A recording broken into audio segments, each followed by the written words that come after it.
The ballroom of the Beverly Hilton glowed in a soft amber light that clung to the gold drapes and mirrored walls. Round tables crowded the hall, each one packed with tuxedos and sequined dresses, the air heavy with perfume and the muted clink of cutlery. At the far end, a low stage waited beneath a row of banners. Charity Invitational, honoring legends of martial arts. Everywhere, cameras hovered like hawks. Network crews, freelance shooters, reporters hungry for a headline. The audience wasn't just starstruck fans, but industry veterans, fighters with scarred knuckles, stuntmen whose bones still ached from past falls. The hum of conversation had that peculiar mix of glamour and menace. The sense that something unpredictable might crawl out from behind the smiles. When the announcer finally called his name, Jean-Claude Van Damme stepped into the lights. The applause was instant, scattered at first, then swelling. He walked with the stiff elegance of a man conscious of being watched from every angle. His tailored suit hugged his shoulders too tightly, and he moved like a coiled spring, the remnants of his fighter's body visible beneath the fabric. The cameras leaned closer. This was the man who had danced across screens in the 80s and 90s. The split-kicking hero who had turned karate into cinema's slow-motion ballet. Tonight, though, he wasn't a character. He was himself, flesh and bone, standing on a stage where real fighters sat only a few feet away. The applause hadn't even settled when a deep, cutting laugh broke through the air. It came from the table closest to the front. Heads turned. Joe Louis. The heavyweight legend leaned back in his chair, broad shoulders filling his black suit like armor. His laughter wasn't casual. It was sharp, deliberate, meant to slice through the mood. He raised his glass halfway, then set it down with a clink that echoed louder than it should have. "That," he said, voice booming without a microphone, "is what a movie fighter looks like. Not a real one." It was as if a trap door had opened under the room. For half a heartbeat, silence clamped down. Everyone frozen, digesting what had just been thrown into the air. Then came a ripple of awkward chuckles, followed by genuine laughter from a pocket of his table. A few scattered claps, like someone encouraging a street brawl. Reporters lifted their phones, fingers already swiping, recording. The line was too sharp, too perfect to ignore. On stage, Van Damme's lips parted slightly. His jaw worked once, as if he might say something, but the words died before reaching the air. He bit down on his lower lip hard enough for the cameras to catch the tension in his face. His eyes darted briefly across the room, not in search of support, but in calculation. Any reply, any flash of anger, would feed the fire. The silence stretched too long. Every second of his restraint looked to some like weakness. Then the lens of one camera panned to the man seated next to Joe. Chuck Norris. He hadn't moved when the laughter began. His posture was straight, hands folded on the white tablecloth, eyes fixed not on Van Damme, but on Joe himself. That stillness had a weight to it. He wasn't part of the joke, wasn't even pretending to be. In a room that fed on noise, his silence became its own form of judgment. The crowd sensed it. Conversations faltered. A woman near the back lowered her glass mid-sip. The balance of the evening teetered, waiting for a shift. Van Damme turned his face slightly toward Norris. He didn't speak, but the look was plain. "Will you?" Norris didn't move. He blinked once, slow. The pause became unbearable, like the moment before a storm breaks. People leaned forward in their chairs. Reporters raised their cameras higher. It wasn't just Van Damme on stage anymore. It was the weight of three legacies colliding in a hotel ballroom under the soft glow of chandeliers. And still, Joe Louis smiled, the kind of smile that dared anyone to challenge him. The tension became almost physical, pressing against the ribs, thick in the throat. Someone coughed nervously. Another voice muttered, "Damn," loud enough for a few rows to hear. The announcer, stranded on the edge of the stage, fiddled with his note cards, but no one cared about the program anymore. The show had found a different script, one not written down. Van Damme finally exhaled, the breath visible in the tightening of his chest. He stepped back half a pace, letting the laughter die without a fight. His hands, clasped behind him, trembled once before locking still. But the room didn't relax. It waited. It waited for Chuck Norris. Because silence, however heavy, couldn't last forever. And the moment he opened his mouth, or chose not to, would decide if this was nothing more than an awkward interruption, or the spark of something that no one in that ballroom would ever forget. Just wondering, where are you watching from? Write it down. Bellow. Microphones sprouted at the foot of the stage like black reeds. The hosts who'd been guiding the evening script had retreated backstage, leaving the podium abandoned, fragile in the glare of the spotlights. The crowd had shifted in its seats, restless, as if the entire room was waiting for the punchline to a joke nobody had delivered. Then the press surged forward. Badges flashed on lanyards. Recorders clicked alive. Questions flew like darts. "Chuck, do you agree with Joe?" A woman from an entertainment network called, her voice rising over the din. "Is Jean-Claude just cinematic?" The word landed like glass shattering on tile. It echoed because it was cruel, and cruel things always traveled fastest. Phones lifted higher. Some guests craned their necks just to watch the question burn through the air. At the front table, Joe Louis stretched his shoulders as if limbering before a fight. His grin spread slow, deliberate. He leaned forward on his elbows, voice pitched for maximum reach without a microphone. "Let's be honest," he said. "We all love the movies, but love isn't respect. And there's a canyon between choreography and contact." Laughter burst in ragged pockets. It wasn't the warm kind. It was sharp, brittle, like glass cracking under weight. Some in the audience smirked, glad someone had said it. Others sat stone still, faces unreadable, because they knew what it meant to cheapen a fighter in public. On stage, Van Damme didn't blink. His posture was carved stiff, hands locked behind him, his suit jacket creasing against his shoulders. Under the hot stage lights, sweat darkened his hairline. The only movement was in his jaw, where a muscle jumped once, then twice. He was calculating. A single word, a flash of temper, would feed every camera in the room. His silence looked like weakness to some, but it was survival. "Mr. Norris?" another reporter pressed. "Do you agree with Joe Louis's assessment?" The room shifted toward him, hundreds of eyes pivoting as if on cue. Even the air stilled. The band in the corner, sensing they had no place in this moment, let their instruments rest on their laps. A waiter with a tray of coffee froze in the aisle, waiting for the answer before daring to move again. Norris sat with hands folded, his back straight. His face revealed nothing, neither annoyance nor amusement. He didn't look at the stage. He looked at Joe. The calm on his face was heavier than words. The pause stretched. The silence became unbearable. "Chuck," another voice cut in, impatient, desperate for a headline. "Do you think Jean-Claude is a real fighter?" Joe leaned back in his chair, smirk curling wider, like he was already tasting victory. He gestured toward Norris with a broad sweep of his hand, inviting him to join the ridicule. But Norris's eyes moved to Van Damme for a fraction of a second. In that glance, Van Damme caught something, an acknowledgement, not an alliance, but recognition that the insult had weight. And then Norris turned back to Joe. "I laugh when something's funny," he said at last, voice even, steady. "I don't see anything funny here." The words landed like a hammerhead. For a split second, the ballroom didn't know how to respond. Then applause cracked open the silence. It began tentative, one corner clapping first, then swelling until it rolled like thunder against the walls. Whistles cut the air.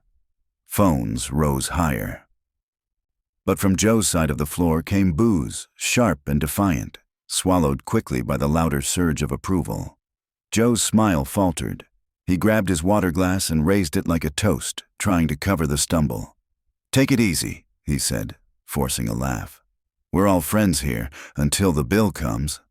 A ripple of nervous chuckles answered, thin and fleeting. Van Damme exhaled slowly. His shoulders dropped by a margin, almost imperceptible, but enough. He didn't thank Norris aloud. He didn't need to. The cameras captured the look, the small, private tilt of his head in acknowledgement.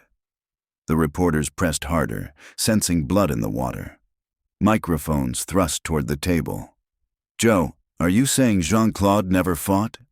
Chuck, are you defending Hollywood over martial arts? Jean-Claude, do you want to respond? Van Damme stayed still. His breathing slowed, chest rising low and steady, the way a man trained to take blows learns to breathe through impact. He gave them nothing.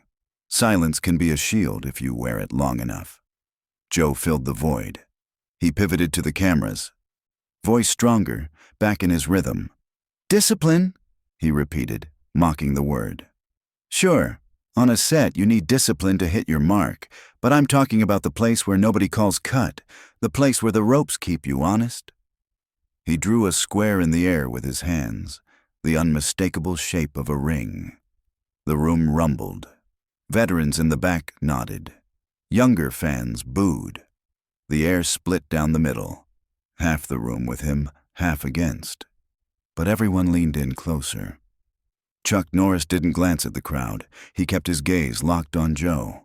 When he spoke again, his words were quieter but sharper. Respect isn't a trophy you hand yourself. It wasn't a punchline. It wasn't even loud. But it sliced through, because it sounded like something said in a locker room before a fight. Real, unpolished, final. Joe tilted his head. You taking this personal, Chuck? No, Norris said. He leaned slightly forward, his voice firm. I'm taking it serious. The weight of that answer dragged the room into new territory. Serious meant this wasn't banter anymore. Serious meant the air had changed. Fans in the balcony began chanting something low, rhythm without words, just sound. Tables closer to the front shifted, guests murmuring nervously. The charity director rushed to the edge of the runway, headset crackling. Gentlemen, she pleaded with a frozen smile. Please, let's remember why we're here. But the room wasn't listening. The crowd wanted escalation. Joe's smile was gone. His eyes burned with the old voltage, the competitive fire that had never fully left him. I'm just saying what everybody knows, he said, voice sharp now. The man's an entertainer. Van Damme stepped forward again, sweat dripping slowly along his temple. He looked at Joe, then at the audience, then back at the cameras. His choice was visible. He would not speak. His silence became its own statement, harder than words. From the balcony, a voice rang out, "Set them up now!" The crowd ignited. Chairs scraped. The chant found its words, "Fight! Fight!" The charity director's headset hissed, "No, no, no," but she was powerless. And then Norris stood. Not quickly, not showy, just enough to change the balance of the room. The sound collapsed into silence. Joe's body shifted forward, like a predator sensing movement in the brush. Van Damme's lips pressed into a thin line. Eyes narrowed, locked on the empty strip of carpet between the stage and the front row. Norris smoothed a crease in the tablecloth with his thumb, looked up, and spoke to Joe with the calm of a man who'd already made up his mind. "If you want to settle respect," he said, "you don't do it with a laugh." His eyes flicked to the open space, then back. "You do it where there's nowhere to hide." The crowd exploded. Phones shot up, donors gasped, fans roared. Joe pushed back his chair, and the chant rose louder, synchronized now, echoing off the walls, demanding what nobody had planned. A fight. The chant swelled, uneven at first, then gathering rhythm until the syllables rattled the chandeliers. Fight, fight, fight. The ballroom, dressed for charity and cocktails, suddenly felt like an arena. Waiters retreated with their trays. The band melted deeper into the shadows. The air itself changed weight, thick with something raw and electric. Phones hovered above heads like a forest of lit torches. The live clips were already racing across social feeds, hashtags multiplying before anyone in the room had even sat down again. The crowd had taken ownership of the night. The official program was dead. At the center of it, Joe Louis rose, slow and deliberate. His chair skidded backward with a scrape that sliced through the roar. He adjusted his jacket, rolling his shoulders once, as if shaking off stiffness. His face carried that crooked smile again, but it wasn't humor, it was provocation. "You hear them?" he said, gesturing broadly to the chanting room. "They don't want speeches, they don't want silence, they want proof." The chant fed on his words, climbing louder. On the stage, Van Damme stood frozen, every tendon in his neck taut. His fists, clenched behind his back for so long, finally loosened, then reformed, restless. He looked to the crowd, then to Joe, and then to Norris, as if each gaze demanded a different response. For a brief second, Van Damme imagined stepping forward, imagined stripping off his jacket and taking the challenge. The cameras would love it. But he knew the truth. Whatever he did here would be judged against legends. His hesitation was its own kind of prison. Norris rose next. No theatrics, no gesture to the audience. He simply stood. The effect was immediate. The chant broke, replaced by a hush that spread like a wave across the room. People leaned forward instinctively, needing to hear what came next. The charity president hurried to the stage stairs, headset pressed against her ear, panic twisting her smile. "Gentlemen," she called, "please, this isn't the place." But her voice cracked and was swallowed by the noise. A young man near the back cupped his hands around his mouth. "Let them do it. One round." His words caught like sparks in dry brush. Others echoed, shouts scattering across the hall until they became part of the storm. Louis lifted his chin, meeting Norris's eyes. His tone was sharp, edged with challenge. "If you're so sure of yourself, let's put it on the mat, right here, tonight." It wasn't a question. It was a dare. Van Damme's jaw locked. He could feel the pull of humiliation tightening around him, though no words were aimed at him directly. He remained silent, shoulders rigid, caught between irrelevance and spectacle. His name was in every headline forming in real time, but he was powerless to shape the story. Norris's expression didn't change.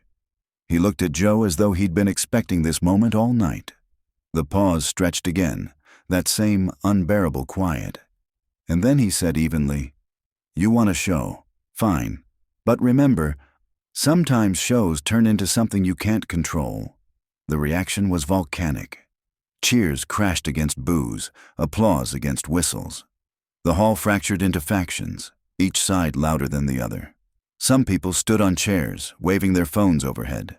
Others stayed seated, arms crossed, grim-faced, watching two men circle toward something irreversible.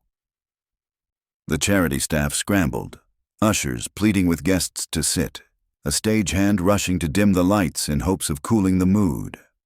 But every gesture only fueled the frenzy. The crowd had the taste of blood now, and reason meant nothing. Joe stepped forward into the open strip of carpet, the space that had become, by sheer force of imagination, a ring. He tugged at his tie, loosened it, and tossed it onto his chair. "No excuses, Chuck. You said you'd take this serious. Prove it."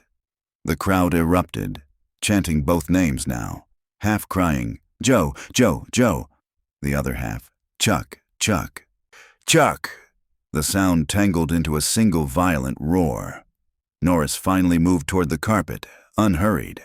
His hands never left his sides. His calm presence only amplified the hysteria, like a man walking into a storm without an umbrella. Van Damme remained on stage, heart hammering, watching as his own role in the drama shrank. The insult that had been meant for him had morphed into a duel between two giants, leaving him suspended on the edge of irrelevance. He clenched his fists once more, but said nothing. The audience surged closer, breaking the neat table arrangement, crowding the edges of the impromptu arena. Ushers tried to block them, but were brushed aside. It was no longer a gala, it was a pit. Joe raised his fists halfway, shadowboxing in the air, grinning as the crowd screamed back. "Come on, old friend," he taunted. "Let's remind them what real looks like." And Norris, standing across the carpet, nodded once. Slow, measured. "Just remember," he said, voice low but caught by every microphone in the room, "when you open this door, you can't close it again." The room detonated. Guests pounded the tables. Fans shrieked, cameras zoomed. It was no longer a question of if. The only question left was how far it would go. And as the first row surged closer, spilling wine glasses and scattering programs, Van Damme stepped off the stage, his face unreadable.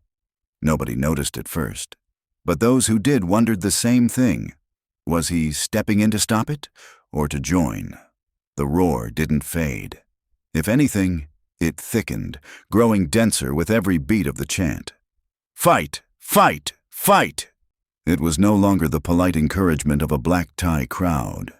It had transformed into something primal, the raw hunger of spectators who'd been handed a story greater than the one they paid for. The cameras never blinked. News crews were broadcasting live, social feeds already looping shaky clips with captions like "Legends face off" and "Real vs. Real." The ballroom, meant to honor tradition and raise funds, had become a crucible. Chuck Norris moved first. Not toward Joe Louis, but toward his own chair. He slipped out of his jacket with a motion so quiet it was almost ceremonial. No flourish, no raised fist, no grin for the audience. Only the controlled efficiency of a man who'd done this ritual thousands of times. He folded the jacket once, neatly, and laid it across the backrest. Then he loosened his tie and set it aside. Every movement spoke of discipline, as though nothing here was spectacle to him. That restraint only inflamed the crowd more. Each small gesture drew cheers, as if silence itself had become theater. Joe Louis answered with contrast. He stepped into the open space, loud with motion. He bounced on the balls of his feet, rolling his shoulders, letting out sharp exhales. Then he snapped a jab into the air, crack, followed by a cross, another crack, and a spinning back fist that cut nothing but air. Each punch was fast and heavy, the sound amplified in the hush between chants. The audience exploded, clapping and shouting as though they'd just seen blood drawn. Joe grinned wide, lifting his arms as if absorbing the electricity pouring from the seats. He shadowboxed another combination, punctuating each strike with a guttural shout, feeding the frenzy. And yet, across from him, Norris didn't answer in kind. He stepped onto the carpet strip, transformed now into an improvised tatami, without adjusting his pace, without letting his shoulders rise. His hands hung loose. He lowered his chin slightly, eyes locked on Joe, his breathing measured. It wasn't showmanship. It was preparation. The difference was stark. Joe was noise, rhythm, performance. Norris was silence, precision, stillness. The crowd could feel the tension in the contrast. Some shouted Joe's name louder to drown the calm. Others leaned forward in reverence for Norris's refusal to play to them at all. And on the edge of it all sat Jean-Claude Van Damme. He hadn't left the stage. His body leaned forward on his chair, hands gripping his knees, his gaze unblinking. The room might have forgotten him in its obsession with the duel, but he hadn't forgotten the spark that lit it.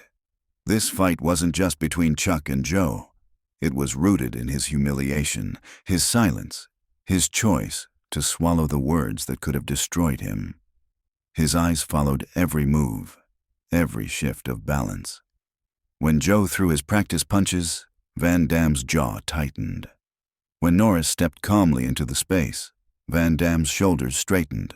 He wasn't participating, but his heart raced as though he were the one being tested.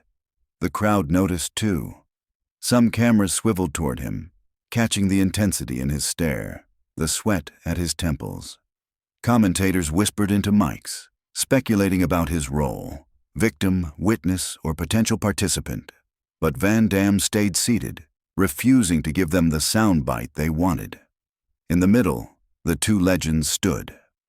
Joe bounced once more, throwing a loud kick that whistled through the air, drawing screams from the audience. Then he pointed toward Norris, smirking. "Come on, Chuck. Don't just stand there. Give them what they want." Norris didn't answer. He adjusted his stance, one foot sliding slightly back, the faint squeak of carpet against polished shoe, audible even above the noise. His shoulders squared. His eyes narrowed, not in anger but in focus. The audience reacted as if that tiny adjustment were a declaration of war. Cheers ricocheted off the walls. Phones trembled in the hands of fans desperate to capture the second before impact. Joe laughed, savoring the stage. He whipped another jab at the air, then pivoted, arms raised as if soaking in the chaos. His confidence looked unshakable, his showmanship relentless. Norris, by contrast, never broke rhythm. His breath flowed evenly, his body a coiled line. He neither raised his arms nor invited the crowd. He gave them nothing but readiness. The ballroom split. Half adored Joe's noise. The other half were transfixed by Chuck's silence. The clash of chants shook the walls. At the fringe, Van Damme remained locked in place, chest rising faster now. For him, every second was a reminder. This fight might not have been his, but it carried his name in its shadow. The tension was unbearable. No blow had landed. And yet, somehow, it already felt like the first strike had been thrown. The chant faded into a rumble as the two men faced each other. The crowd leaned forward in unison, crystal glasses abandoned, forks suspended, breath held. Every sound in the room seemed to wait for the first move. Joe Louis struck first. He lunged, fist cutting the air with the weight of years in the ring. The sound of it, wind splitting under force, drew cheers even before it landed. But it didn't. Norris shifted his shoulders half an inch, stepped back the width of a shoe, and the punch missed by a hair. No counter, no flourish, just absence. The crowd roared anyway, thrilled by the attempt, deaf to its failure. Joe pressed harder, a hook, a driving kick, another jab, each missed by fractions. Norris sliding away with the smallest adjustments. His body seemed untouched by effort, his breathing calm, as if dodging power were easier than standing still. Each silence before his slips grew heavier. The room began to notice. By the fourth miss, the laughter had thinned. By the fifth, the applause sounded confused. The crowd was starting to see the difference. Joe was force. Norris was control. Sweat sprayed from Joe's brow as he unleashed a furious combination, his face red with exertion. Norris moved less than a hand span each time, letting the blows pass. He hadn't raised his fists. The gap between them grew visible, undeniable. And then Van Damme rose. He had sat still through every taunt, but the sixth miss broke his patience. He stood, palms cracking together in a sharp clap. Once, twice. The sound cut the tension like a blade. Heads turned. Cameras caught him instantly. Applause spread unevenly, then swelled. The energy shifted. Half the crowd now clapped for Norris. Not for the noise, but for the calm. Joe's eyes snapped to the stage, catching Van Damme's applause. His grin faltered. The attention was tilting away. Norris remained unreadable, eyes locked only on Joe. He didn't acknowledge the crowd, didn't even glance toward Van Damme. His focus was absolute. The difference grew louder than words. Joe's punches crashed into air. Norris's stillness filled the silence with authority. The crowd leaned closer, muttering, "He hasn't thrown a single strike." Joe hurled another straight punch, fast and brutal. Norris dipped just enough and it skimmed over his shoulder, leaving Joe overextended and stumbling half a step. Gasps rippled through the room. The miss was worse than a hit. It showed fatigue, imbalance, frustration. Joe's chest heaved, sweat rolling down his jaw. His power was obvious, but it was burning out, wasted in emptiness. Every swing drained him faster. Norris didn't even look winded. His breath flowed steady, his body balanced, his silence sharper than a counterpunch. The room was different now. The chant wasn't fight anymore. It fractured into names. Chuck! Chuck! Echoing against scattered cries for Joe. The ballroom had taken sides. Van Damme clapped harder, jaw clenched, his applause fierce. He wasn't smiling. He looked as if each dodge erased a piece of the insult that had started it all. Joe threw again, slower this time, his body sagging. His noise, once dazzling, now looked desperate. His performance no longer belonged to him. It belonged to the silence that swallowed it. The audience saw it. Showmanship had turned into struggle. Laughter had become tension. They waited, holding their breath. The next move wouldn't be another dodge. It would be the one that broke the balance. The silence before the next move stretched unbearably. Joe Louis's chest heaved, each breath louder than the last, his fists trembling at his sides from effort. Chuck Norris hadn't thrown a single punch, and yet the crowd leaned toward him, waiting. They knew something was coming. Joe lunged again, slower now, a right cross that carried more desperation than power. Norris slid just out of range, his stance unchanged, eyes steady. Then, for the first time, he moved forward. It wasn't dramatic. There was no shout, no sudden burst. He stepped inside Joe's reach, body folding with calm precision, and delivered a single strike, one clean shot to the ribs. Not heavy, not cruel, just sharp enough to land.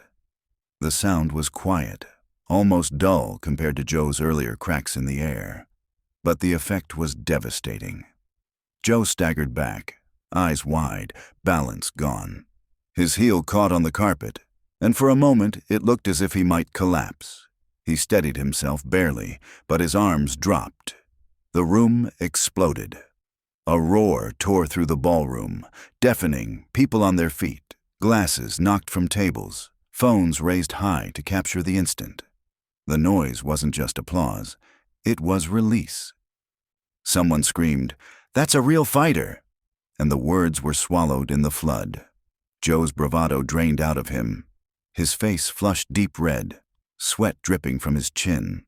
He looked at Norris, mouth open, chest dragging for air. His fists didn't rise again. His grin was gone. Norris didn't follow with another strike. He stood where he was, arms lowered, watching. His voice came calm, steady, cutting through the chaos with more weight than the applause. "Real martial arts," he said, "is respect. You forgot that." The words hit harder than the punch. Joe blinked, eyes darting toward the crowd, then back to Norris. His lips tightened, and for a second his pride resisted. But the fight was gone. His shoulders slumped. Slowly, stiffly, he nodded. The crowd saw it. The gesture wasn't dramatic, but it carried the truth of surrender. The cheers softened, then built again, now less frenzied and more unified. This wasn't about spectacle anymore. It was about a lesson. At the edge of the stage, Van Damme moved. He walked down the steps, past the sea of cameras, into the space between the two men. His expression was solemn, his eyes fixed on Norris. For a long moment, the ballroom held its breath. Then he extended his hand. Norris looked at him, then at Joe, then back again.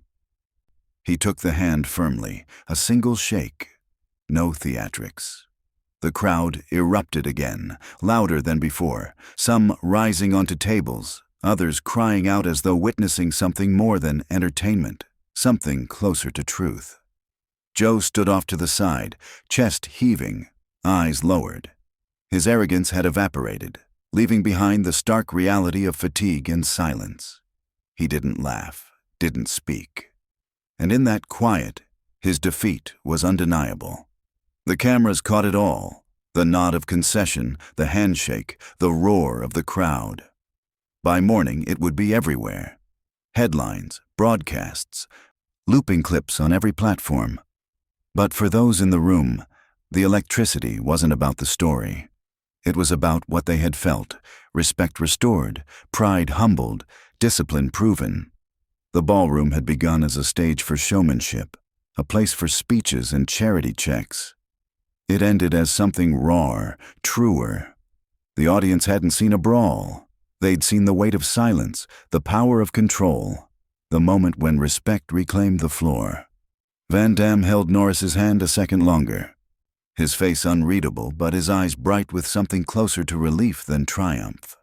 He had been the target, but Norris had carried the burden. And now, with one clean strike and a few quiet words, the insult had been answered.